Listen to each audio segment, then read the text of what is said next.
ఇక్కడ ఆంధ్ర రాష్ట్ర ప్రజలందరూ ఏం కోరుకున్నారంటే, నిన్న మీటింగ్ జరుగుతుంది, ప్రజల సంక్షేమం కోసం వాళ్ళు ఇచ్చిండే సూపర్ 6 వాగ్దానాలు నెరవేరుస్తారు, ఏదో రకంగా మంచి పరిణామాలు ముందుకు వస్తాయి, ప్రజలు మేలు జరుగుతుంది. చాలా దినాల నుండి ఏ స్కీమ్ కూడా మాకు ఇంప్లిమెంట్ కాలేదు. ఈసారి ఈ క్యాబినెట్ మీటింగ్లో మంచి డెసిషన్స్ వస్తాయి, ప్రజలకందరికీ లబ్ధి చేరే అదే చాలా మంది పేద ప్రజలకు లబ్ధి చేరే మంచి స్కీమ్స్ ముందుకు వస్తాయి. అది చెప్పిండేటన్ని చేశానని చెప్పి చాలా ఆతృతగా వెయిట్ చేశారు. కానీ జరిగిండేది ఏమంటే, నిన్న చేసిన తర్వాత అందరికీ భంగపాటు దొరికింది. ఏది కూడా ప్రజల సంక్షేమం కోసం నిన్న జరిగిండే క్యాబినెట్ మీటింగ్లో ఎటువంటి డిస్కషన్ రాలేదు. మరి ఇప్పుడు తల్లికి వందనమే అనుకుంటాం. తల్లికి వందనం వాళ్ళు ఏం చెప్పారు, 2024-25 అకాడమిక్ ఇయర్లో మేము ఇవ్వబోము, 25-26 అకాడమిక్ ఇయర్లో మేము తల్లికి వందనం కొన్ని నిబంధనలు అన్నీ రెడీ చేస్తున్నాము, దాన్ని కొద్దిగా ఇంప్లిమెంట్ చేసి ఈ తల్లికి వందనం అనేది మళ్ళీ రీషెడ్యూల్ చేస్తాము కాబట్టి అన్నారు. ఓకే, మీరు సంవత్సరం చేయబోతున్నారు, కానీ ఇప్పుడు 2024-25 జనాల పరిస్థితి ఏమి? ఈ సంవత్సరంలో ఏమైతా ఉందంటే, ఇప్పుడు చాలా వరకు దగ్గర తల్లికి వందన ఈ ఎఫెక్ట్ దగ్గర 87 లక్షల మంది వీళ్ళకు కుటుంబాలకు ఇది వచ్చిందో దీని ఎఫెక్ట్ పడుతూ ఉంది. దానిగా 13,112 కోట్ల రూపాయల ఆర్థిక భారం ప్రజల మీద దీని గురించి పడతా ఉంది. ఇప్పుడు దీనికి ఎవరు బాధ్యులు? ఇప్పుడు ప్రజలు వచ్చిన చాలా వరకు అది కాకుండా మన జగన్మోహన్ రెడ్డి గారు ఒకటే అడిగినారు, పేదరికాన్ని నిర్మూలించాలంటే కేవలం చదువుతో విద్యతోనే వాళ్ళ పిల్లలందరూ బాగా చదువుకొని పేదరికాన్ని నిర్మూలించాలనే ఆశయంతో ముందుకు సాగిండే వ్యక్తి జగన్మోహన్ రెడ్డి గారు. ఆయన మంచి స్కీమ్స్ వచ్చి తీసుకొని పెట్టేసి ప్రజలకు బాగా ఇది చేసి వాళ్ళ ఆర్థిక స్తోమతను పెంచి వాళ్ళకు ఏ రకంగా ఎస్పెషల్లీ విద్యకు ఆరోగ్యానికి పెద్దపీట వేసి వ్యవసాయానికి పెద్దపీట వేసి ప్రజలకు చాలా వరకు మేలు చేయాలన్న నిశ్చయంతో చాలా మంచి స్కీమ్స్ చాలా ఇది చేశారు.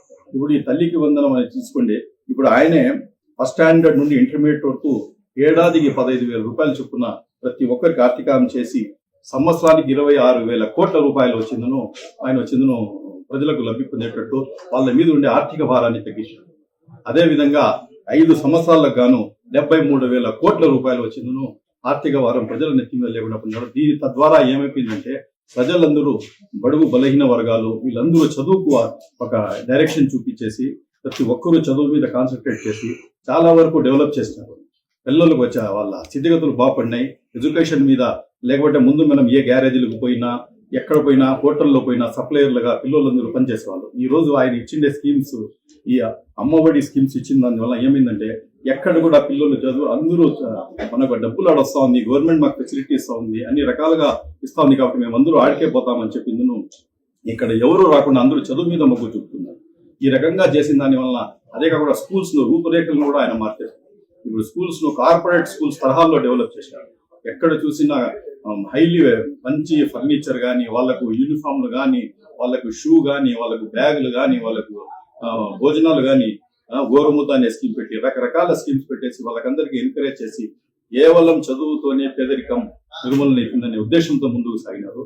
కానీ ఈ ప్రభుత్వం వచ్చిందనో దానికి ఇప్పుడు ఈ 24-25 సంవత్సరానికి ఇప్పుడు అమ్మఒడి లేకుండా చేసేసి తల్లికి వందనం మేము ఇస్తాం, ప్రతి ఇంటికి ప్రతి పిల్లోనికి 15,000 చొప్పున, ఎంతమంది పిల్లలు వచ్చినా 15,000 చొప్పున ఇస్తామని చెప్పిండేది ఈ సంవత్సరం ఇంప్లిమెంట్ చేయము, రేపు సంవత్సరం నుండి ఇంప్లిమెంట్ చేస్తాము, దాన్ని కూడా కొన్ని నిబంధనలు మారుస్తాము అని చెప్పి తీసుకుని వస్తున్నారు. దీనికి మేము తీవ్రంగా వైఎస్ఆర్సీపీ పార్టీ తీవ్రంగా ఖండిస్తాము.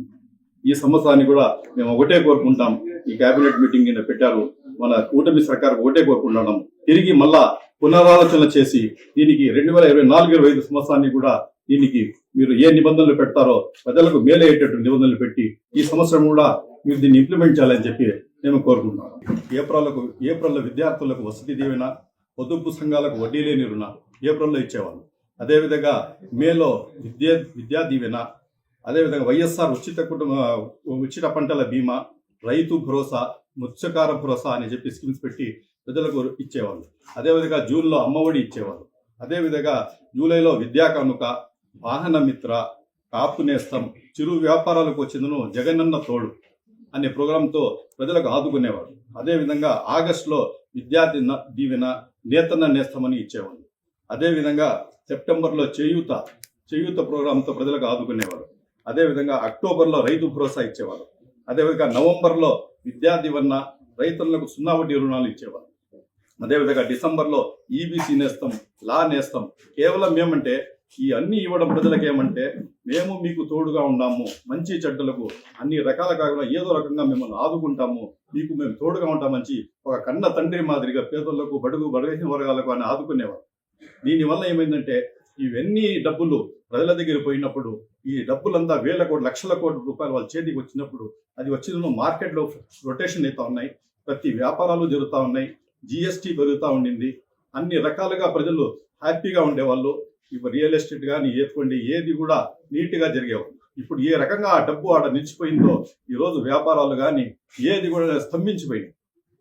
మొత్తం జిఎస్టీ పోయింది. జిఎస్టీ కూడా టాప్లో ఉండే ఆంధ్రప్రదేశ్ ఈరోజు లాస్ట్కి వచ్చేసే పరిస్థితి వచ్చేసింది. దీనికి మూల కారణం ఏమంటే ఈ స్కీమ్స్ అన్ని